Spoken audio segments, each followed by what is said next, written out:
Before we dive in, if you're new here, this channel is your home for historical romance audiobooks that will take over your whole evening. Hit that subscribe button right now so you never miss a story, and let's get into it.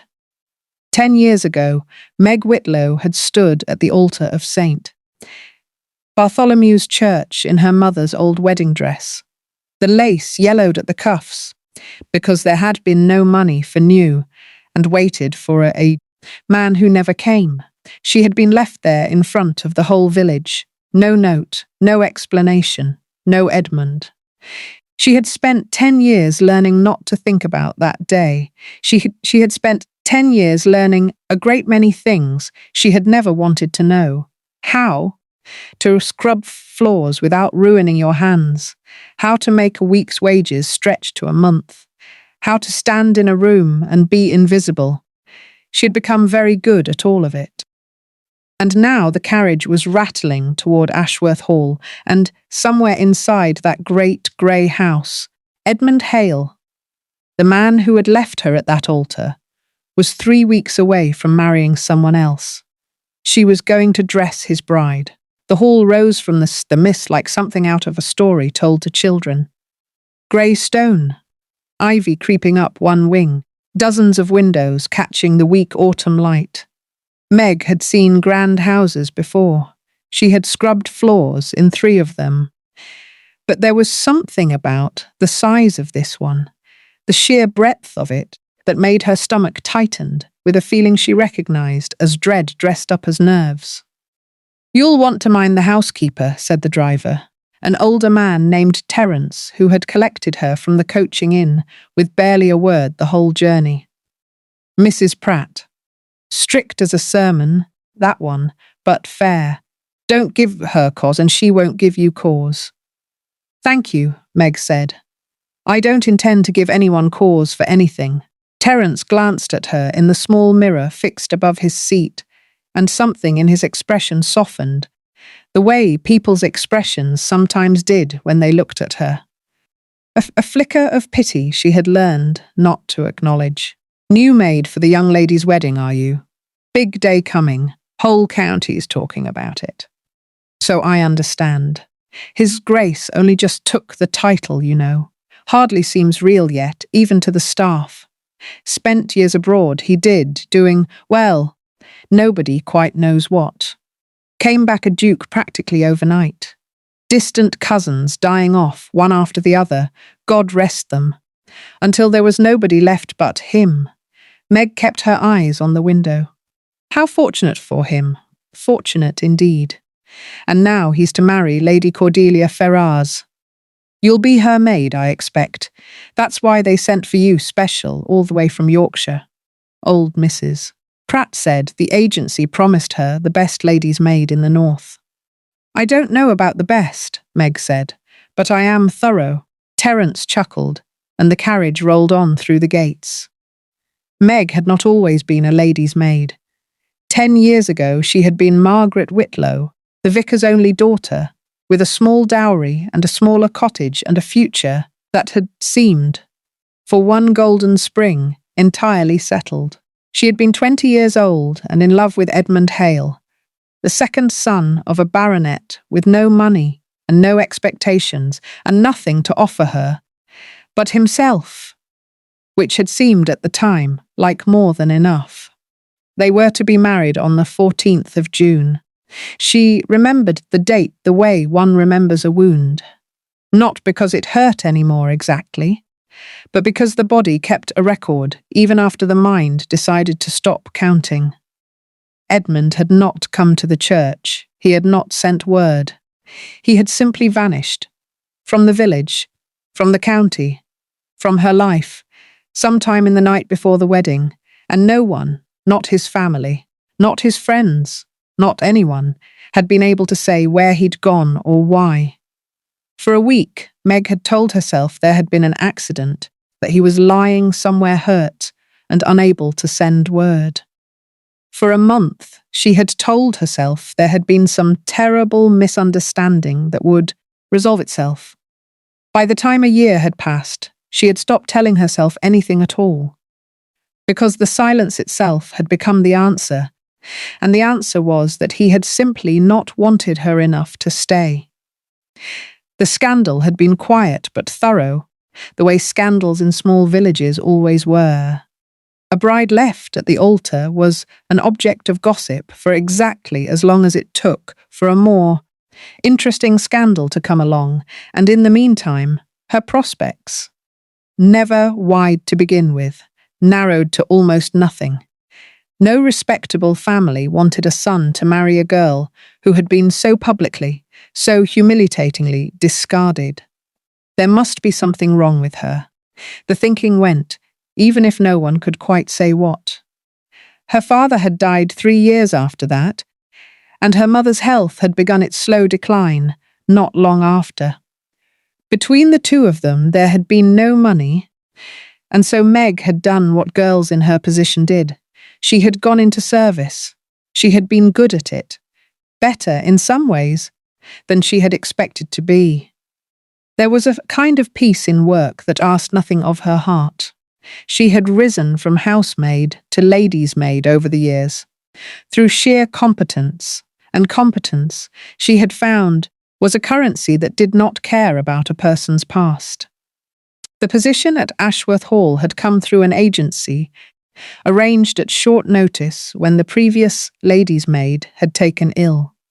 Meg had been told only that the household was preparing for a wedding and needed someone experienced, discreet, and unflappable. She had thought, with some private bitterness, that she was certainly qualified in unflappability. She had been to one wedding already in her life, after all, even if she had not actually attended it. Mrs. Pratt turned out to be exactly as Terence had described. A tall, narrow woman with grey hair scraped back so tightly, it seemed to pull her eyebrows into a permanent expression of mild disapproval. Though her manner, once Meg had been shown to the housekeeper's small parlour for tea and instruction, proved brisk rather than unkind. "You'll have the room at the end of the maid's corridor, 3rd floor," Mrs. Pratt said, pouring tea with the economical precision of a woman who had poured 10,000 cups of it. "Lady Cordelia arrives this afternoon with her mother and her own maid, a girl called Shelley, who has been with her some years and who I expect will resent you somewhat.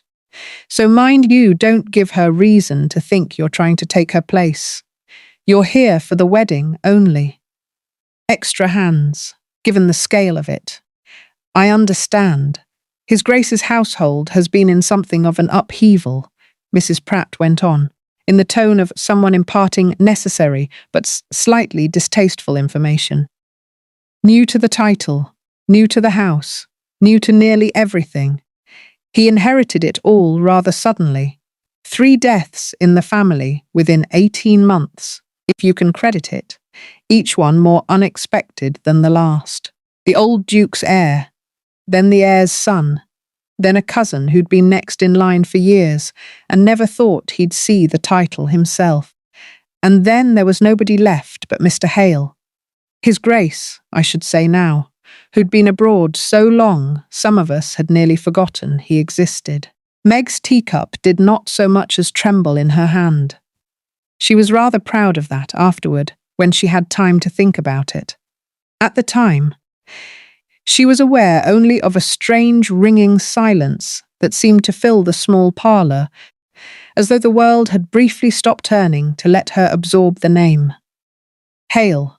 It was not an uncommon name. There were Hales in every county in England, surely. It meant nothing. "His Grace's family name," Meg said carefully, "is Hale. Was. Before the title," Mrs. Pratt said, not looking up from the teapot. "Edmund Hale, though of course he's the Duke of Ashworth now, and has been these past 8 months, and I dare say it'll be a good while yet before any of us stop tripping over the old name by accident. Force of habit. Why do you ask?" "No reason," Meg said. "It's a name I knew once, a long time ago." "Common enough name," Mrs. Pratt agreed, and moved on to discuss the schedule for the following fortnight, and Meg sat very still and drank her tea and thought, with the strange, detached clarity of someone watching a disaster unfold from a great distance, that perhaps it would be all right. Perhaps it was a different Edmund Hale entirely. England was full of second sons who had vanished into the world to make their fortunes, and not all of them came home again as dukes. She held on to that thought for almost 3 hours, which was, in retrospect, longer than she had any right to. The wedding party arrived in the late afternoon in a great deal of noise and bustle. Carriages on the gravel, footmen running with trunks, the high, excited chatter of Lady Cordelia's mother directing everyone at once. Meg, summoned down to help with the unloading of trunks belonging to her new mistress, found herself in the grand front hall with an armload of bandboxes, trying to navigate around a small mountain of luggage and a number of people who all seemed to be moving in different directions at once. She had not expected to see the Duke himself. She had assumed, reasonably, she thought, that a man of his new consequence would arrive separately, with his own fanfare, and that she would have days, if not weeks, before any introduction was required, if indeed a duke ever had cause to be introduced to his fiancée's maid at all. She was wrong. He came down the great staircase as she crossed the hall, and for one moment, one single, suspended moment, there was nothing between them but 20 feet of marble floor and 10 years of silence. He was taller than she remembered, or perhaps he only seemed taller, because the boy she had known had worn his father's old coats, let out at the seams, and this man wore a coat that had clearly been made for him, that fit across his shoulders the way good tailoring fits a man who has filled out into himself. His hair was darker than she remembered, or perhaps just less unruly, and there was something in the set of his jaw that had not been there before, a kind of weight, a kind of watchfulness. But his eyes were the same, dark and direct, and at this moment, for the space of 2 heartbeats, utterly, helplessly stunned. Meg felt the bandboxes slip in her arms before she quite registered that her hands had gone numb. One of them tumbled to the floor, and the small noise of it seemed enormous in the sudden ringing quiet of her own head. "Oh, I beg your pardon," she heard herself say, the words coming from somewhere automatic, somewhere that had spent 10 years learning never to make a scene, never to draw attention, never to be anything other than perfectly correct. She bent to retrieve the box. When she straightened, he had not moved. He stood 3 steps from the bottom of the staircase, one hand still resting on the banister, and he was looking at her with an expression she had spent 10 years trying to forget the shape of. And for one terrible, traitorous instant, something in her chest leapt toward him before she could stop it. The way a body remembers a language it was never taught, it had forgotten. Then Lady Cordelia's voice rang out across the hall, bright, warm, carrying easily in the way of a woman accustomed to being listened to. "Edmund, there you are. Come and tell Mamma she's wrong about the seating for the breakfast. She insists the Dowager Lady Pemberton must sit at the head table, and I simply cannot agree."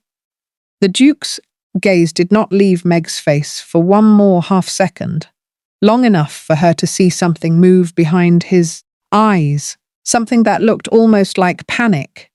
And then he turned, and the moment was gone, swallowed up into the ordinary bustle of the hall, as though it had never happened at all. "Of course," he said, and his voice, that voice, she would have known it anywhere, deeper now, but unmistakably his, was perfectly even. "Lead the way." He walked past her without another glance. Meg stood with the bandbox clutched against her chest and watched him go, and thought, with a calm that frightened her more than any panic could have, that she had been wrong about which Edmund Hale this was. She had been wrong about a great many things, it seemed, and she had only been in the house for 3 hours. She did not sleep that night. The maid's attic room was small but clean, with a narrow bed and a washstand and a single window that looked out over the kitchen gardens toward the dark line of woods beyond. Meg lay on top of the covers, fully dressed, and stared at the ceiling and tried to organize the chaos in her head into something like order. Edmund Hale was alive. He had not died in some accident, as she had once hoped, nor drowned himself in drink in some foreign port, as she had once, in her angrier moments, almost wished. He had gone abroad. He had, somehow, against every reasonable expectation, become a duke. And in less than 3 weeks, he was going to marry a beautiful, vivacious young woman named Cordelia Ferrars, in a wedding so large it required extra staff brought in from 3 counties away. And Meg was going to be there for all of it, dressing the bride, standing in corners, watching. She thought about leaving. She thought about it seriously, turning the idea over as she lay there in the dark, packing her single trunk in the morning, telling Mrs. Pratt some half-truth about a family emergency, taking the next coach back to Yorkshire and never thinking about Ashworth Hall again. But there was her mother to think of. The agency fee for this position had been generous enough to cover the physician's bills that had been piling up all autumn, and Meg did not have the luxury of pride. She had learned, over 10 years, that pride was for people who could afford it. And there was something else too. Something she did not examine too closely, because she did not like what she suspected she would find if she did. A small, stubborn, furious part of her that wanted to stay, that wanted to look Edmund Hale in the eye, just once, and ask him why. She had been 20 years old when he left. She had spent 10 years not knowing. And now here he was, 3 weeks from marrying someone else, and for the first time in a decade there existed the smallest possibility. However unwelcome, however inconvenient, however impossible of an answer. She closed her eyes at last sometime past midnight and dreamed for the first time in years of a church she had not set foot in since she was 20. Meg is back in that house, sleeping under the same roof as the man who shattered her, and tomorrow she has to dress his bride. If this story already has its hooks in you, and I think it does, hit that like button right now and subscribe so you never miss a story on this channel. Drop a comment and tell me where in the world you're listening from tonight. It means everything to know you're here. Now, let's see what morning brings. The household woke before dawn, as households preparing for a great wedding tend to do, and Meg found herself swept immediately into the rhythm of it.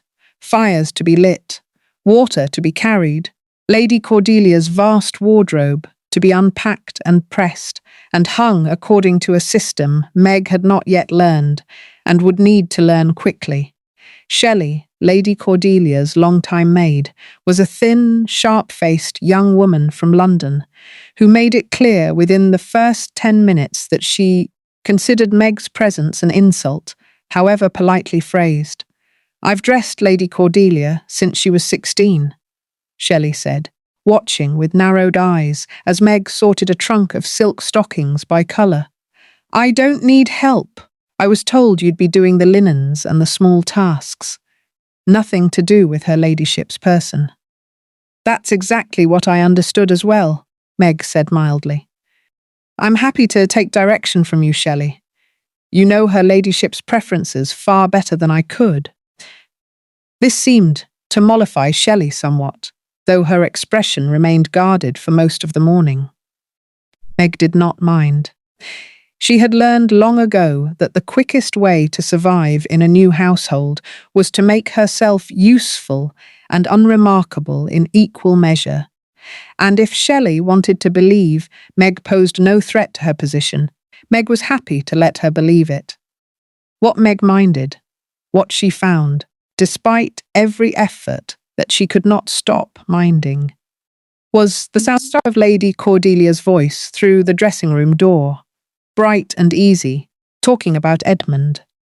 "He's changed so much since we were first introduced, you know," Cordelia was saying to her mother, somewhere in the next room, as Meg pressed a gown that did not strictly need pressing and listened despite herself. "When Mamma first arranged the introduction, I confess, I thought him rather grim.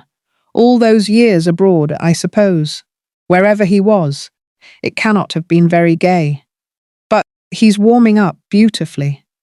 Last week he sent the most thoughtful note, all about how he hoped I would be happy here, how he wanted Ashworth to feel like home to me from the very first. He's a fine catch, Cordelia. And don't you forget it," came the mother's voice, Lady Ferrers, brisk and satisfied. "A duke, and a young one, and not unhandsome besides. You're a fortunate girl." "I know it, Mamma." A pause, and then, more quietly, in a tone Meg had not expected, something almost wistful. "I only wish he'd smile more. There's something, I don't know how to describe it. Something sad behind his eyes, sometimes, when he thinks no one's looking, as though he's thinking of somewhere else entirely." Meg's hands stilled on the gown. "Nonsense," said Lady Ferrers. "Men get like that before weddings. Nerves. He'll be right as anything once it's done." "Perhaps," Cordelia said, and did not sound entirely convinced. Meg finished pressing the gown and hung it carefully, and told herself very firmly that it was none of her concern what put a sad look behind the Duke of Ashworth's eyes. She told herself this several more times over the course of the day, with diminishing success. The first private exchange happened on the third day, and it happened entirely by accident, which Meg supposed was somehow worse than if either of them had arranged it. She had been sent down to the library, with a stack of correspondence that needed sorting. Lady Cordelia's mother had a habit of leaving letters, scattered wherever she sat, and someone had to gather them up before the housemaids tidied them away, or, worse, burned them by mistake. Meg had thought the library would be empty at that hour. The family was at breakfast, and the servants' own meal was not for another hour yet. The library was not empty. Edmund stood at the tall window at the far end of the room, one hand braced against the frame, looking out over the grounds with the stillness of a man who had been standing there for some time and had not moved because he had nowhere he particularly wanted to go instead. He turned when the door opened, and Meg saw the moment he registered who had come in. Saw the careful, practiced blankness of his expression crack, just slightly, before he caught it again. "Miss," he stopped. "I'm sorry, I don't know your name." "Whitlow," Meg said. Her voice came out steadier than she had any right to expect. "I came to gather Lady Ferrers's correspondence, Your Grace. I'll come back later if you'd rather be private." "No." He said it too quickly and seemed to hear it himself, because he added more carefully, "No, please. I won't be in your way." Meg crossed to the small writing desk near the door and began gathering the scattered letters with hands that were not quite steady, no matter how she willed them to be. The silence in the room had a texture to it, a weight like the air before a storm. "Margaret," Edmund said very quietly, and the sound of her name, her real name, the name no one had called her in 10 years, the name that belonged to the girl in the yellowed wedding dress, landed in her chest like something physical. She did not stop gathering letters. "It's Meg now, Your Grace, has been for some years." "Meg." He repeated it as though tasting the difference. "I didn't know." When Mrs. Pratt mentioned a new maid arriving for Lady Cordelia, I had no idea. I would never have. He stopped again, started over. "If I had known you were coming, I would have arranged for you to be employed elsewhere. Somewhere you needn't." Another stop. He seemed to be having a great deal of trouble finishing sentences. Meg straightened, with the gathered letters held against her chest, and finally looked at him directly, properly, for the first time since the hall, without the shock of the moment to blunt it. He looked tired. That was the thing she noticed most, now that she allowed herself to look. Tired in a way that had nothing to do with sleep, the kind of tired that settled into a person's bones over years. "Needn't what?" she asked, and her voice was not quite steady after all. But it was not unsteady in the way she had feared. It was unsteady with something closer to anger. "Needn't see you, needn't be reminded. I assure you, Your Grace, I have managed to be reminded of you quite thoroughly for 10 years without any assistance from your presence." He flinched, actually flinched, as though she had struck him, and something in Meg, some small, vicious part of her that she had not known still existed, was glad of it. "Meg, don't." The word came out sharper than she intended, and she dropped her gaze, because she could not look at him and keep hold of herself at the same time, and she needed, very badly, to keep hold of herself. "I have a position here, Your Grace, and a great deal of work to do before the wedding, and I would be very grateful if we could conduct ourselves as what we are to each other now, which is to say, nothing at all. A duke and his fiancée's maid. Strangers." She did not wait for his answer. She gathered the last of the letters and walked to the door. And it was only as she reached it that he spoke again, so quietly she almost didn't hear it. "I never stopped thinking about you. Not once, in 10 years. Meg's hand stilled on the door handle. For one long moment she stood there, her back to him. Every part of her aware of him in a way she had no right to be and no defence against. Then she opened the door and walked out without looking back. Because if she had looked back, she was not at all certain what she would have done. And whatever it was, she suspected it would not have been wise. That night, Meg sat by the small attic window with a letter half written to her mother, and found she could not concentrate on it at all. "I never stopped thinking about you, not once, in 10 years. It was a cruel thing to say to her, she thought. Cruel, whether he meant it kindly or not, because what was she to do with it? What good did it do her, now, to know that he had thought of her, when thinking had not been enough to bring him back, had not been enough to send so much as a single letter in 10 years, had not been enough to do anything at all, except leave her standing in a church in front of half the village with a bouquet of wilting flowers, and no groom to give them to, and yet, not once, in 10 years.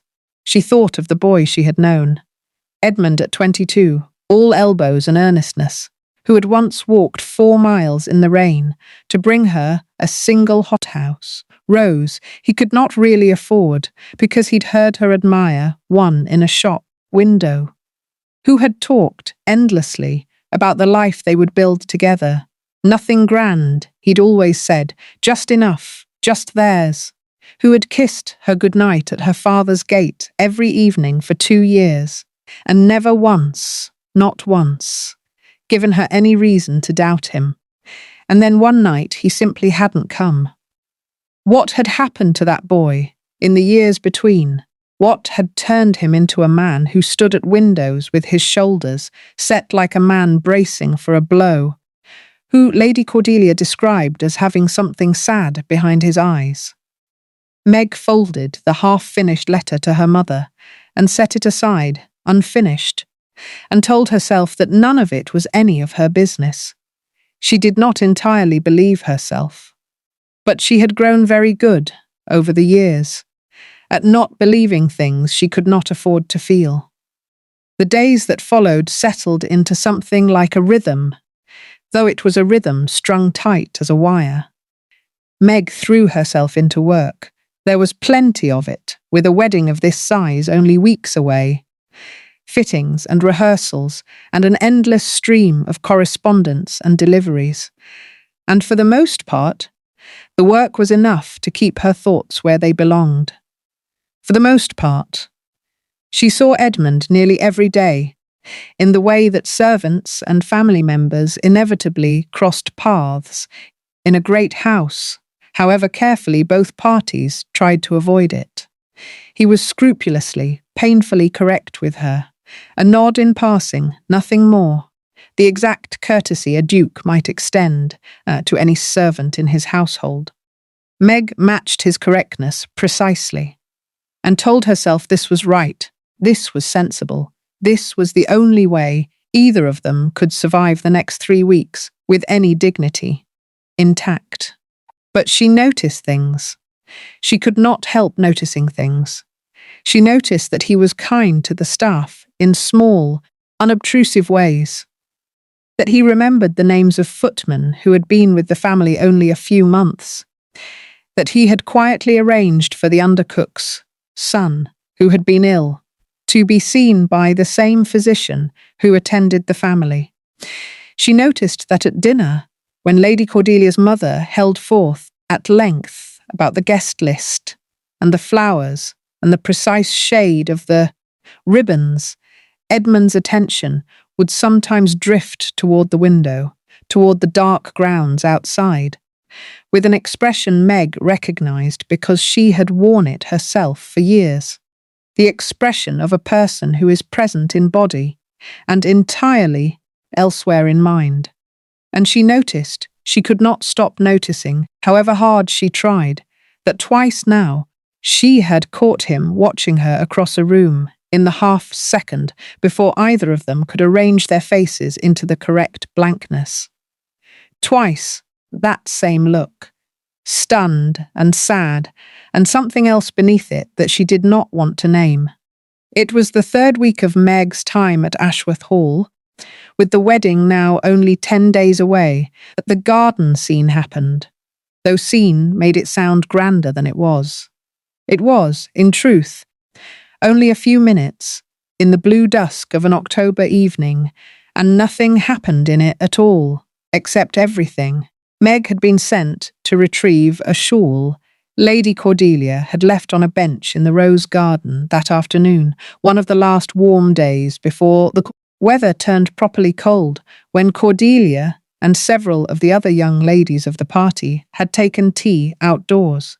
By the time Meg went looking for it, the light had gone soft and grey-blue, and the garden was empty, the roses past their best now, heavy-headed and dropping petals onto the gravel paths. She found the shawl draped over the bench exactly where it had been left, and was reaching for it when she became aware that she was not alone. Edmund stood a little way off, near the old stone wall that bordered the garden, his coat collar turned up against the evening chill, and he was not looking at her. He was looking out over the wall, toward the dark line of the hills beyond, and for a moment Meg thought he had not noticed her at all. Then he spoke, without turning. "I used to think about this place, Ashworth, when I was abroad." Meg froze, the shawl half gathered in her hands. "I'd never seen it. You understand? Never set foot here in my life, until 8 months ago. But my father used to talk about it sometimes, when I was a boy. A distant cousin's house, grand and cold, and not the sort of place that would ever have anything to do with us. And yet I used to imagine it. I don't know why. Some boyhood fancy, I suppose, imagining myself somewhere grand, somewhere far from." He stopped and turned finally and looked at her. Somewhere far from everything that was actually wrong. Meg straightened slowly. The shawl clutched against her chest like a shield. "Your Grace." "Edmund," he said, "please. When it's only us, just for a moment, could I be Edmund? I have been His Grace for 8 months, and I find I am still not entirely used to it." There was something so simply, nakedly tired in the way he said it that Meg's anger, which had been her armour for 3 weeks now, the thing that kept her steady whenever he was near, wavered, just slightly. I don't think that would be wise," she said, but more gently than she had intended. "No, he agreed. Probably not. And then, before she could retreat, before either of them could remember all the reasons this conversation should not be happening at all. Will you let me explain? Not to ask anything of you, not to expect anything to change. Only, you deserve to know why, Meg. You have deserved to know for 10 years, and I have been a coward about it for every single one of them. And I find that I cannot stand here 3 weeks from a wedding that I... He broke off, pressed his hand briefly to his eyes, and started again. I find I cannot stand here and let you go on believing whatever you have believed for 10 years when the truth is at least owed to you, whatever else is or isn't possible now. Meg's heart was beating very hard. The garden around them had gone almost fully dark, the last light fading behind the hills, and somewhere in the house behind them a bell rang for the evening. The half hour before dinner, a sound that meant she should already be returning to the shawl's owner, to her work, to the life she had built so carefully out of the wreckage of the one he had left her with. Why didn't you come? The words came out of her before she had decided to say them. The question she had carried for 10 years. The question she had told herself, over and over, that she no longer needed answered. That night, the night before the wedding. Why didn't you come, Edmund? You owed me that much, at least. A word. Anything. I know. His voice was rough. I know I did. Margaret, are you out here? The voice came from the terrace doors. One of the under-housemaids, peering out into the dark garden, holding a lamp aloft. Mrs. Pratt's asking for you. Lady Cordelia wants her shawl before dinner. Says she's chilled. Coming, Meg called back, and the word came out steadier than she felt. She looked at Edmund one last time, his face barely visible now in the near darkness, but his eyes still finding hers, still holding that same raw, unguarded look. And then she turned and walked toward the lamplight, the shawl clutched in her hands, and did not look back. Behind her, she heard nothing, no footsteps following, no voice calling her name. She told herself that was for the best. She told herself that several times, in fact, walking back across the darkening lawn, and by the time she reached the terrace, she had very nearly convinced herself it was true. Cordelia Ferrars was not a stupid woman, whatever else might be said of her, and over the days that followed, she began to notice things. She noticed that her maid, her new maid, Whitlow, quiet and competent and very good with hair, went strangely still whenever the Duke's name was mentioned. She noticed that Edmund, who had been growing warmer toward her by careful degrees ever since their engagement was announced, had grown, instead more distant in the past week, more prone to long silences, more likely to be found standing alone at windows. And she noticed, one afternoon in the long gallery, a look passed between her fiancés and her maid that lasted perhaps half a second, and that contained, in that half-second, more feeling than Edmund Hale had directed at Cordelia herself in 3 months of courtship. She said nothing about it, not yet, but she began, quietly, to watch. The morning after the garden, Meg was sent to the Duke's study with a small bundle of mending, a torn cuff, sent down by his valet, and found, to her dismay, that Edmund was there, seated at his desk with a great drift of papers before him, and looked up the moment she entered. "I'll only be a moment, Your Grace," she said quickly, setting the mended shirt over the back of a chair. "I didn't mean to disturb you. You're not disturbing me." He set down his pen. "Meg, about last night. There's nothing to discuss." She kept her eyes on the chair, on the shirt, on anything that was not his face. "I shouldn't have asked what I asked. It isn't my place. And it changes nothing, and I think it would be best for both of us if we simply—" "My father owed money," Edmund said. Meg stopped. "A great deal of money. To a man named Josiah Renner, a moneylender, though he liked to call himself a man of business, which I suppose is true in the way that a wolf is technically an animal of business if you squint at it long enough. My father had borrowed against the house, against the land, against everything he had, over years, to keep up appearances he could no longer afford. By the time I understood the scale of it, it was too late to do anything about it, honestly. He was not looking at her. He was looking at the papers on his desk, his hands flat against the wood, and his voice had the careful, even quality of a man reciting something he had rehearsed many times in his own head and never said aloud. 2 weeks before our wedding, Renner came to me, not to my father, to me. He told me my father's debt was due, in full, within the month, and that if it were not paid, he would see my father imprisoned for it.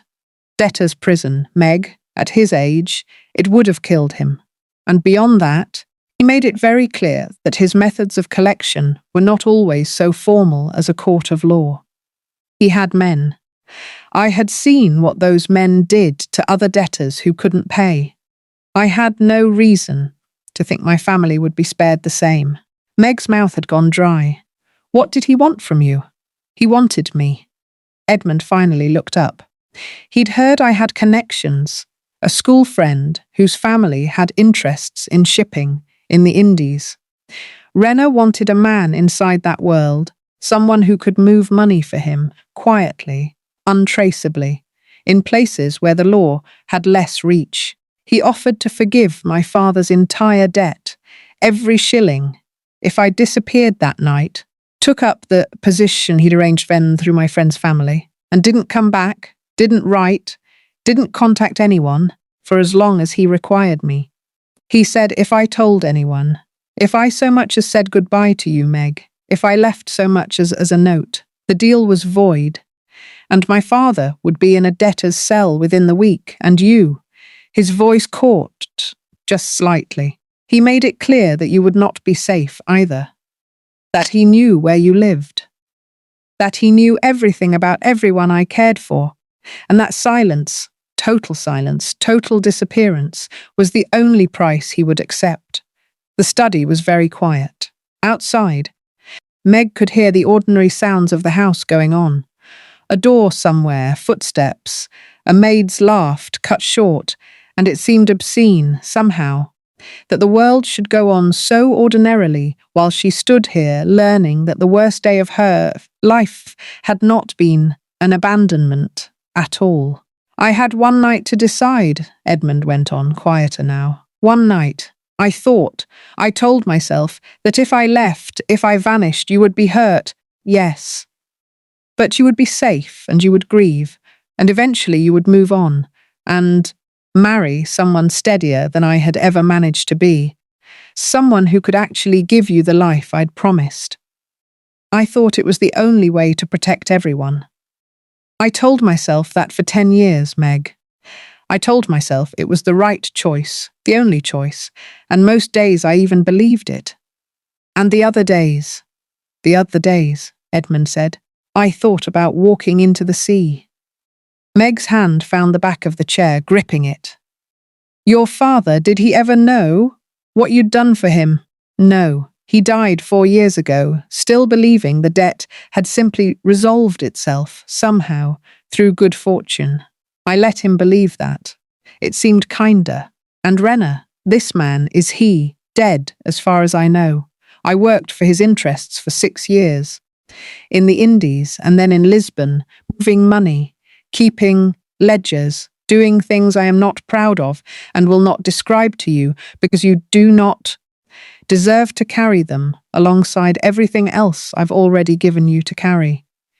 By the time word reached me that the deaths in my family had made me, of all unlikely people, the Duke of Ashworth, Renner had been dead for over a year, some falling out among his own associates. I never learnt the details, and frankly, I never wanted to. I came home 8 months ago a free man, in the sense that no one was threatening my family anymore.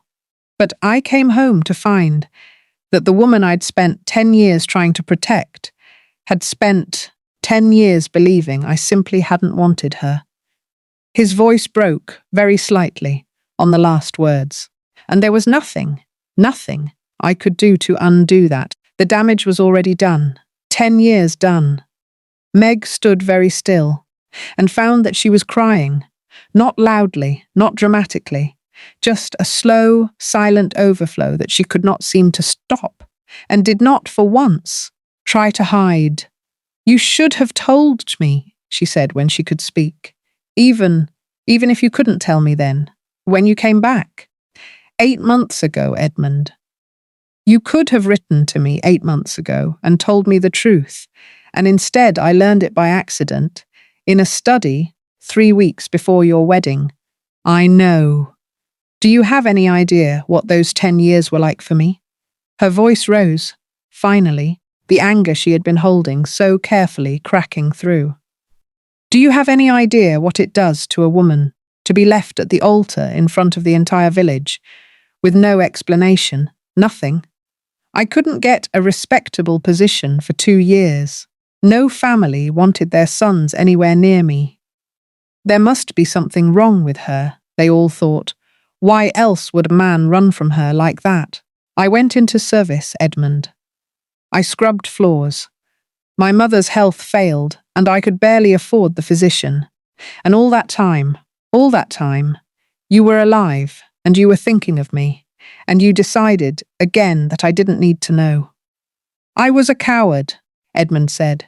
His face was wet too, she realized, though he hadn't moved to wipe it. I was a coward then, and I have been a coward for 8 months since, and I don't have a single excuse that makes any of it right. Meg, I need you to know that it was never that I didn't want you. It was never that. Not for one single day. It doesn't matter, Meg said, and the words felt like stones in her mouth, heavy and true. It doesn't matter what you wanted, Edmund. It only ever mattered what you did. And what you did was leave me to face it alone, and then leave me to keep facing it alone. For 10 years, while you decided over and over that I could survive without knowing the truth, because telling me was inconvenient, or dangerous, or simply hard. She picked up the empty mending basket and walked to the door, and this time, when his voice came after her, Meg. She did not stop, and she did not look back, and she told herself, walking down the long corridor with her vision blurred and her chest aching, that this was the end of it. That she had her answer now, the answer she had waited 10 years for, and that it changed nothing, because nothing could be changed. Not now, not with a wedding 10 days away and a duke's whole future arranged around a woman who was not her. She told herself that. She did not, this time, manage to believe it at all. That same afternoon, Cordelia found Meg in the dressing room, ostensibly checking over the wedding gown, where it hung in its muslin shroud, but in truth, simply standing before it, not seeing it, her thoughts 1,000 miles away. Whitlow. Cordelia's voice was light, but there was something underneath it. A carefulness Meg had not heard before. May I ask you something? You needn't answer if it's impertinent of me to ask. Meg turned and arranged her face into the calm blankness that had served her for 10 years. Of course, my lady. Cordelia came further into the room and shut the door behind her. A small thing, but it made Meg's stomach drop, because ladies' maids and their mistresses did not, as a rule, require closed doors for ordinary conversation. I've been engaged to His Grace for 3 months, Cordelia said, and I like to think I'm not a fool, whatever else I might be. I know when a man's heart isn't entirely where his hand is. I knew it before you ever arrived. If I'm honest, there was always something held back in him, something I couldn't quite reach, no matter how I tried. She paused. And then you arrived, and it got worse. Or not worse, exactly. More. As though whatever he'd been holding back had suddenly become harder to hold. My lady, I'm not accusing you of anything, Cordelia said gently. I want to be clear about that. I've watched you this past fortnight, and you've been nothing but correct. More than correct. Careful, almost painfully so, which is itself rather telling. Now I think of it, I don't believe you've done anything wrong. She sat down on the edge of the bed, smoothing her skirts, and looked up at Meg with an expression that was, Meg realized with a jolt, not angry at all. It was simply tired. But I'd like to know who you are to him. Because you are someone, Whitlow. I may not know the particulars, but I know that much. And I think, before I marry a man, I would rather know the truth of his heart than spend the rest of my life wondering. Meg's hands were trembling. She pressed them together, hard, and made a decision. The kind of decision that once made could not be unmade, and that she made anyway, because she found, suddenly, that she could not stand here and lie to this woman who had done nothing wrong, who deserved better than to walk into a marriage built on a silence that was not even hers to keep. 10 years ago, Meg said, Edmund Hale was meant to marry me. He left the night before the wedding, without a word, and I didn't know why until this morning. I've only just learned the truth myself, my lady. I give you my word, neither of us sought this. I had no idea when I took this position that the Duke and the man I once knew were the same person. Cordelia was very still for a long moment. Then she said quietly, Tell me the truth, then. Whatever it is, I think I'd rather know. So Meg told her, not all of it, not the parts that belonged only to herself and Edmund, but the shape of it, the debt, the threat, the 10 years of silence that had not been chosen out of indifference, but out of a desperate, misguided attempt at protection. Cordelia listened without interrupting, her hands folded in her lap, her face giving away very little, until Meg finished and the room fell quiet again. Well, Cordelia said at last, that is rather more than I expected. She let out a breath that was almost a laugh, though there was no real humour in it. I confess, Whitlow, I had imagined something rather more ordinary. A youthful indiscretion, a broken promise born of cowardice, plain and simple. This is something else entirely. My lady, I want you to know. What you want me to know, Cordelia said, standing, is that you have no designs on my fiancé, and that you intend to continue conducting yourself with perfect propriety until this wedding is done. And you may quietly disappear back to wherever you came from, and that none of this need ever trouble me again. She said it without unkindness, simply stating what she clearly believed Meg's position to be. Is that the shape of it? Meg opened her mouth to agree. It was, after all, the only sensible thing to say, the only thing a woman in her position could say, and found, to her own surprise, that she could not quite make herself say it. I don't know what the shape of it is, my lady, she said instead, honestly. I have spent 10 years believing I knew exactly what I felt about Edmund Hale, and this morning I learned that everything I believed was built on a misunderstanding. I don't. I haven't had time to think what comes after that. I only know that I won't lie to you, and I won't do anything to dishonour your position in this house, whatever else happens. Cordelia studied her for a long moment, really studied her, the way Meg imagined a woman might study a portrait she was trying to understand, and then nodded, slowly, as though something had been confirmed that she had already half suspected. Thank you for your honesty, she said. I find I need to think, as well. And she left the room without another word, leaving Meg standing alone before the wedding gown, her heart pounding so hard she could feel it in her throat. It was 2 days later, 8 days before the wedding now, that Meg found the letter. She had been sent to the old schoolroom on the 3rd floor, a dusty, disused chamber that had belonged to some long-dead Ashworth child, to fetch down a trunk of linens that Mrs. Pratt wanted aired before the wedding guests arrived in earnest. The trunk was where Mrs. Pratt had said it would be, beneath a window thick with grime, and beside it, half hidden under a fold of old curtain, was a small wooden writing box, its hinges rusted, clearly forgotten for years. Meg should not have opened it. She knew that even as she lifted the lid, knew it was not hers to look through, that whatever it contained belonged to the house, to the family, to anyone but her. But the box had fallen slightly open as she moved it, and a corner of paper had slipped free, and on it, in handwriting she would have recognized anywhere, even 10 years older and shakier than she remembered, were the words, "My dearest Margaret." Her hands moved before her mind had finished deciding. She drew the letter free. "My dearest Margaret, I do not know if I will ever send this. I do not know, even as I write it, whether sending it would help you or only hurt you further, and I have come to distrust my own judgment on matters concerning you, since my judgment has already cost us everything. It has been 6 months since I left.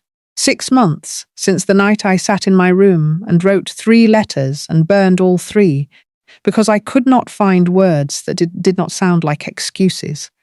And because I had been told, in terms I had no reason to doubt, that any word from me would undo the only protection I had managed to buy for you and for my family. I think of you constantly. I think of the gate at your father's house and the rose I brought you, that you kept pressed in your Bible for a week afterward, though it had gone quite brown and crumbled if you touched it. I think of the way you laughed at my terrible singing and never once asked me to stop, because you said it made you happy even when it was bad. And I have never in my life heard anything kinder than that. I do not know what they have told you about why I left. I do not know if you believe I simply did not want you. And if you do believe that, Margaret, I am sorrier for it than I have words to say, because it could not be further from true. I want you to know, if this letter ever reaches you, by whatever strange chance, that there has never been a single day, not one, in which I did not think of you, and wish with everything in me that the world had let us keep what we had. I cannot come back. I do not know if I ever will be able to, but I wanted, at least once, to write it down, to put it somewhere, even if only in a box that no one will ever open, that I loved you, Margaret, that I love you still, that whatever happens to me, wherever this strange road takes me, you were the truest, best thing that ever happened to me, and I will spend whatever life I have left, being sorry that I could not be brave enough to find a way to keep you. Edmund. The letter was undated beyond the 6 months mentioned within it, but Meg did not need a date. She could feel the years in the paper itself, soft and worn at the folds as though it had been opened and refolded many times before being abandoned here, in a forgotten box, in a forgotten room, in a house he had not even known he would one day inherit. He had written to her. He had meant to send it, or had wanted to, badly enough to write the words down, even believing he never could. And somehow, through some chain of events Meg could not begin to imagine, some quirk of fate that had carried this single piece of paper across years and continents to land, of all places, in a dusty schoolroom in the very house where Meg herself would one day come to work. It had ended up here, waiting for her, as though the world itself had finally decided to give back something it had taken. Meg sat down on the dusty floor of the schoolroom, the letter clutched in both hands, and wept. Properly, this time, the way she had not allowed herself to weep in 10 years. Great tearing sobs that left her shaking and breathless, and when at last they passed, strangely, exhaustedly clear. She did not know, yet, what she would do with what she had found. But she knew, with a certainty that settled into her, like the first solid ground after years at sea, that everything, not because the past could be undone, but because, for the first time in 10 years, she understood it. She did not go to Edmund immediately. She told herself it was because there was no opportunity. The house was in chaos that evening, with the first of the wedding guests beginning to arrive. Carriages coming and going until well past dark. Every servant in the house run nearly to the bone. But the truth, she admitted to herself later, was that she was afraid, not of him, of herself, of what she might do, or say, or fulfill, if she stood in front of him now, with the letter in her pocket and 10 years of grief suddenly transformed into something else entirely. She carried the letter with her for 2 days, through fittings and dinners and the endless small business of a great house preparing for its grandest event.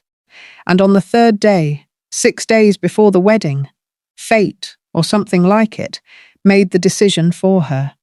It happened in the long gallery, in the late afternoon.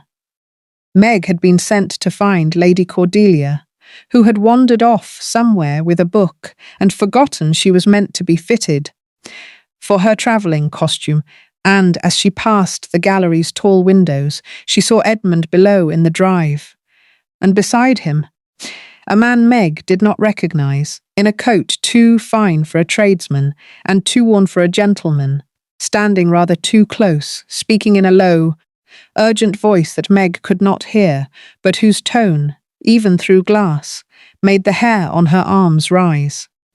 She watched as Edmund's face went from politely blank to something else.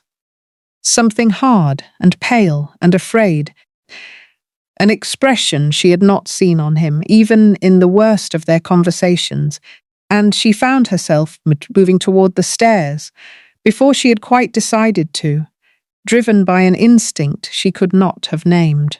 By the time she reached the side door that led out to the drive, the stranger was gone, walking briskly away down the long avenue of elms toward the gates, his coat collar turned up, and Edmund stood alone on the gravel, one hand pressed flat against his chest as though to steady something underneath it. Edmund. His name came out of her before she could stop it. Not Your Grace, not the careful distance of the past weeks, but simply his name, the way she had said it 100 times, 1,000 times, 10 years ago. He turned, and for a moment his face was entirely unguarded. And what Meg saw there frightened her more than anything else had, in 3 weeks of frightening discoveries. "Who was that?" she asked. "No one." He said it too fast, and seemed to hear it himself, and changed course. "His name is Mr. Webb. He says he represents the surviving interests of Josiah Renner's old business. Renner's nephew, apparently, who inherited what was left of his uncle's affairs when Renner died, and who has only recently learned that the man who once worked off his uncle's books in the Indies is now, of all things, a duke." His mouth twisted, not with humour. "He says there are records, ledgers with my name in them, transactions I conducted on Renner's behalf, some of them not strictly within the law, even by the generous standards of the places I conducted them. He says these records would make for very interesting reading, were they to find their way to certain people. The Home Office, perhaps, or the newspapers, or simply every guest who'll be sitting in St. Margaret's Church 6 days from now. He's threatening you. He's blackmailing me," Edmund said. "He wants money, a great deal of it, and he wants it before the wedding, because he's correctly worked out that a duke 3 days from marrying into one of the oldest families in the county has a great deal more to lose from scandal than a duke who's already safely wed and settled." He laughed, short and bitter. "Renner is dead, Meg, and somehow I am still not free of him. I don't think I will ever be free of him. Will you pay it? I don't know." He looked suddenly exhausted, not the careful, controlled exhaustion she had seen in him before, but something rawer. "If I pay it, he'll come back. Men like that always come back, again and again, for as long as you let them believe you're afraid enough to pay. If I don't pay it, he'll do exactly what he's threatened, and the scandal will not only fall on me, it will fall on Cordelia, on her family, on everyone connected to this wedding, none of whom have done a single thing to deserve it. Meg's hand found the letter in her pocket. She had been carrying it, folded small, against her heart for 2 days. And she made, in that moment, the second irrevocable decision of the week. "There's something I need to give you," she said, "and something I need to tell you. Not now, not here, tonight, if you can manage it. The library, after the house, is quiet."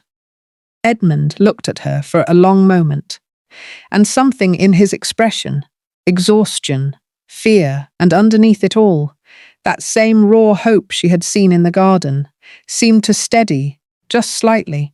"Tonight?" he agreed. The library, after midnight, was lit by a single branch of candles, and Edmund was already there when Meg slipped in, having waited until the house had gone properly quiet, until Shelley's breathing in the next bed had evened into sleep, until the last footsteps in the corridors had faded. She did not waste time on preamble. She crossed the room and held out the letter. "I found this 2 days ago. In the old schoolroom, in a box that's clearly been forgotten for years. I don't know how, but I think it must have been sent here, somehow, at some point, and simply never reached me. Perhaps it was meant for an address that no longer existed by the time it arrived. I don't know. But it's yours. You wrote it. And I think you should have it back, because I've read it, and Her voice caught. "I needed you to know that I've read it." Edmund took the letter with hands that were not quite steady, and unfolded it. And Meg watched his face as he read his own 10-year-old words, watched something in him break open, slowly, like ice giving way on a river in spring. "I'd forgotten," he said when he'd finished, his voice thick. "I'd forgotten I ever wrote this. I burned the others. I told you that, didn't I? I burned the ones I tried to send.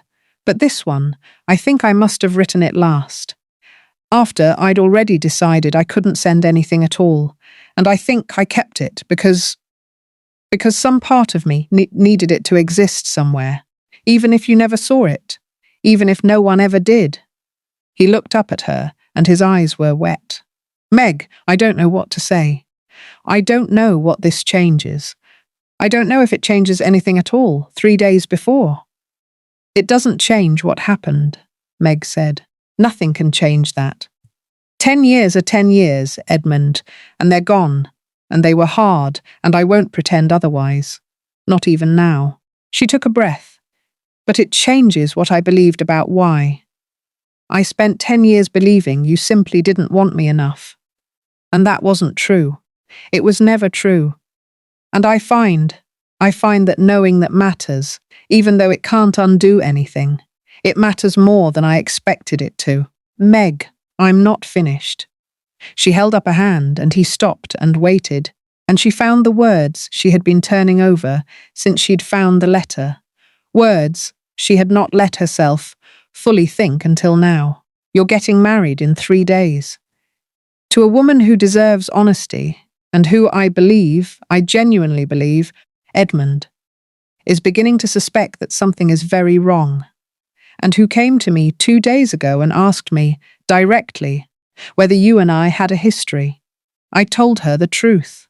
Not all of it, but enough. She knows you were engaged to someone 10 years ago, and that it ended badly, and that the someone is me." Edmund went very still. "What did she say?" "She said she needed to think." Meg met his eyes. "Edmund, I won't tell you what to do. I won't pretend I have any right to. But I think you owe her the same honesty you've finally given me. Because whatever else is true, she deserves to walk into this marriage with her eyes open, the way I never got the chance to."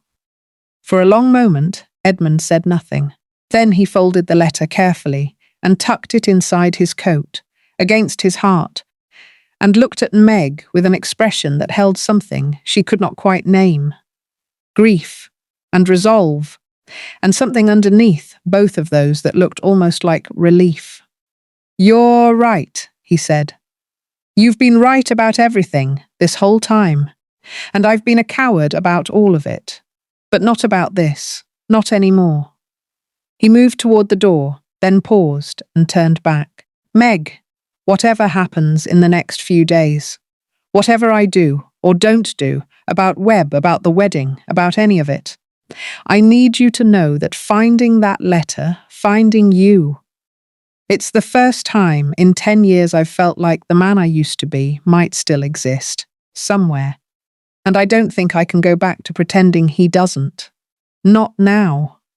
He left before she could answer, and Meg stood alone in the candlelit library with her heart pounding and did not sleep again that night. Though this time, for the first time in 10 years, what kept her awake was not grief. It was hope, and hope, she discovered, was a far more frightening thing. The next morning, everything happened very quickly. Meg was summoned, not sent for, summoned by name, which had never happened before, to Lady Cordelia's sitting room shortly after breakfast, and found Cordelia already dressed, seated very upright in a chair by the window, with an expression on her face that Meg could not read at all. "Sit down, Whitlow," Cordelia said. "Please." Meg sat carefully on the edge of the chair opposite, her heart in her throat.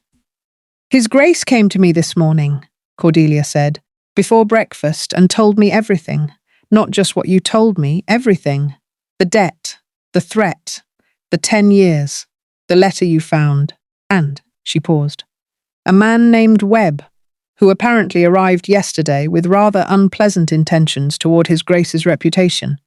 And, by extension, mine, my lady, I'm so sorry." "Don't apologize." Cordelia held up a hand, and to Meg's astonishment there was the ghost of a smile on her face, tired but real. "Whitlow, Meg, if I may, I have spent 3 months wondering why a man who is by every account kind and honourable and not at all unfeeling seemed to hold some part of himself permanently out of reach of me. And now I know why. And do you know, it is the strangest relief. I had begun to wonder if there was something wrong with me. Some failing I couldn't see that made it impossible for him to love me properly. And it turns out the answer was simply that his heart was already given 10 years ago to someone he believed he could never have again and has never once managed to take it back. My lady." "I'm not angry," Cordelia said, and Meg believed her.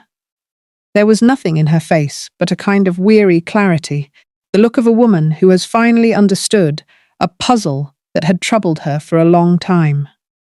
"I came here 3 months ago, expecting a comfortable, sensible arrangement, a duke, a title, a fine house, all the things my mother has wanted for me since I was in the cradle.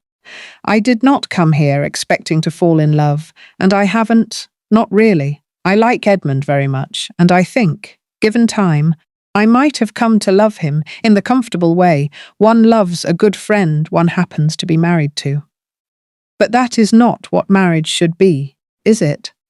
Not when I have watched, this past fortnight, what it looks like when two people do love each other, even across 10 years and every obstacle imaginable. I don't think I want the comfortable arrangement anymore, Meg. Not when I've seen what it's missing." Meg's eyes were wet again. She seemed to be crying a great deal this week after 10 years of barely crying at all. "What will you do?" "I'm going to call off the wedding," Cordelia said simply. "Today, if I can manage it, though I imagine my mother will require rather more than a day to recover from the shock. I'll tell her the truth, or some version of it, that His Grace and I came to realize, before it was too late, that we were not suited, and that it is far better to discover such things now than after the vows are said. There will be talk, of course. There always is. But I would rather have talk than spend the rest of my life married to a man whose heart is somewhere else, watching him be polite to me at breakfast for 40 years. She stood, smoothing her skirts, and looked down at Meg with something that was almost astonishingly kindness. Besides, I rather think I'd like to go home and tell my mother that I called it off before she has the chance to hear some garbled version from the servants and decide it was me who was rejected. A woman ought to control her own story, don't you think? Even when the story isn't the one she expected. She moved toward the door, then paused and looked back. There is the matter of this Mr. Webb still. His Grace tells me he means to deal with it. Something about consulting his solicitor and the magistrate both this morning, rather than paying anything at all. I gather it's rather more complicated than simply handing over money, and rather braver too. I thought you should know, since I imagine you'll want to. And with that, and the faintest of smiles, Lady Cordelia Ferrers swept out of the room, leaving Meg sitting alone, stunned, in the sudden enormous silence of a future that had, impossibly, just opened up before her. The confrontation with Webb happened that same afternoon, and Meg heard about most of it only afterward, in fragments. From Mrs. Pratt, from the under footman, from the general buzz of a household that had, in the space of one day, gone from preparing a grand wedding to absorbing the news that there would be no wedding at all, and that something else entirely had happened in the Duke's study, that no one below stairs could quite agree on the details of. What seemed to be true when the fragments were put together was this. Edmund had not paid Webb a single shilling. Instead, he had met him in the study, not alone, as Webb had clearly expected, but with the local magistrate present, a man Edmund had ridden out to fetch himself before breakfast, while the house still slept. Edmund had laid out, calmly and in full, his own history with Josiah Renner. The debt, the threat, the 6 years of work he had been forced into, all of it. Before Webb had a chance to threaten anything at all. He had, in effect, confessed to his own past before Webb could use it against him, removing the one thing Webb had been counting on, the fear of exposure. There's nothing left to threaten a man with, Edmund had apparently told Webb, in front of the magistrate, once he's told the truth himself. You came here to sell me my own secret, Mr. Webb. I'm afraid the market's rather collapsed. As for the ledgers Webb had threatened to produce, the magistrate, it transpired, was rather more interested in Webb's business than Edmund's. Given that extorting money through threats was itself a serious crime, whatever the threatened party might once have done under duress a decade before. Webb had left Ashworth Hall within the hour, considerably less confident than he had arrived, and Mrs. Pratt reported, with some satisfaction, that he had not so much as glanced back at the house as his cart rattled away down the drive. By evening, the news of the broken engagement had spread through the house, and Meg suspected, well beyond it. Lady Ferrers had departed in considerable agitation with Cordelia that afternoon, though Cordelia herself, Meg was told, had seemed remarkably composed throughout, even cheerful, and had stopped on her way out to press Meg's hand and wish her, with a meaningful look that Meg would think about for days afterward, every happiness. It was 3 days later, what would have been the wedding day, though no one mentioned this aloud, that Edmund found Meg in the garden again, in the same spot where he had told her about Renner, except this time it was bright morning, and the roses had finally given up their last petals to the autumn cold, and the world felt, somehow, entirely different. I have spent the last 3 days, Edmund said, without preamble, doing something I have apparently never properly done in my life, which is thinking, slowly and carefully and without anyone holding anything over my head. And I find that everything I think keeps arriving at the same place. He took a breath. Meg, I'm not going to ask you to forgive 10 years in an afternoon. I know that isn't how it works, and I wouldn't trust either of us if we pretended otherwise. But I find that I cannot let you simply finish this position and go back to Yorkshire as though none of this happened. Not because of who I am now, the title, any of that, but because I don't think I could survive losing you a second time, having only just gotten you back. And I hope that perhaps you don't want that either.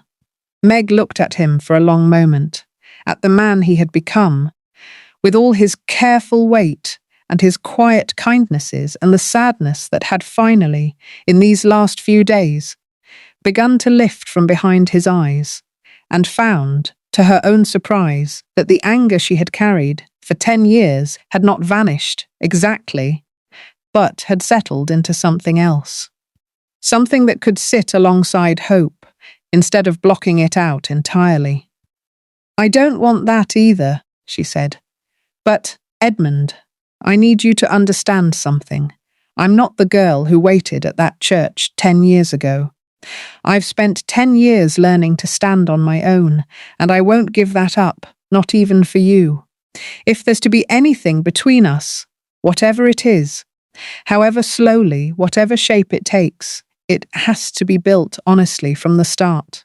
No more silences, no more decisions made for me, even with the kindest intentions in the world. No more silences, Edmund agreed. I promise you that. Whatever else I get wrong from here, I won't get that wrong again. What happened in the weeks that followed was, by the standards of the ton, almost shockingly unremarkable, which was, Meg often thought afterward, rather the point. The broken engagement caused exactly the stir Cordelia had predicted, and exactly as briefly. Within a fortnight, the gossip had moved on to other things, as gossip always did, helped along by the fact that Cordelia herself seemed entirely unbothered by it. She returned to London, and within the year was happily engaged to a baronet's son she described, in a brief and cheerful letter to Meg, as considerably less complicated, and twice as fond of dancing, which I have decided I prefer. Meg did not return to Yorkshire, not permanently, at least. She went back briefly to bring her mother to Ashworth, where the air was better and the physicians more easily afforded, and where her mother, to Meg's quiet astonishment, took an immediate and enthusiastic liking to the new Duke, declaring him a sight more sensible than he looks for a Duke within a week of meeting him. Edmund did not propose immediately. He had promised no more decisions made for her, and he kept that promise with a thoroughness that Meg found by turns maddening and rather endearing. He courted her properly, for months, with all the careful attention he had once shown her as a penniless young man, with nothing to offer but himself. Except that now, when he brought her a single rose from the Ashworth gardens, it was because he wanted to, not because it was all he could afford. It was nearly a year after that first frozen moment in the great hall, almost to the day, that he proposed, in the same rose garden where everything had finally come undone and been put back together. And this time, when Meg said yes, there was no debt hanging over either of them, no secret waiting to be discovered, nothing held back at all. They were married quietly, the following spring in the small chapel at Ashworth, not St. Bartholomew's, where Meg had once waited in vain, though her mother attended, frail but glowing, in a new dress that Meg had insisted on, paid for with her own first wages as the new Duchess's allowance, because some debts, she had decided, were worth settling properly, even the small ones.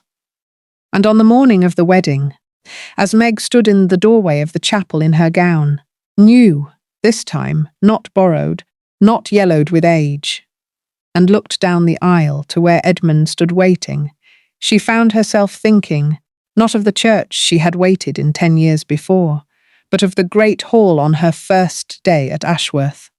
The tray of bandboxes, the frozen moment, the eyes that had found hers across 20 feet of marble floor and held. That moment had been the worst of her life for one terrible second. And it had also, she understood now, been the beginning of everything that followed. Because sometimes the truth, however long it takes to surface, is worth every year spent waiting for it. And sometimes the door that seems to close behind you is only waiting for the right moment to open again. She walked down the aisle toward him, and this time there was no one missing at all. 10 years, a church she never forgot, a man she never stopped loving, even when she was sure she had. And in the end, the truth was the only thing that could set either of them free. If Meg and Edmund's story moved you tonight, if you found yourself holding your breath in that library, or that garden, or that study, please take 5 seconds right now and subscribe to this channel. Leave me a comment telling me where you're watching from. And tell me, were you Team Meg forgiving him? Or did you think she should have walked away for good? I want to know. Every single comment, every like, every subscription is what keeps these stories coming to you. This channel runs on your support, and I am genuinely grateful for every one of you who stayed until the very last line. I'll see you in the next story. Until then, take good care of yourselves.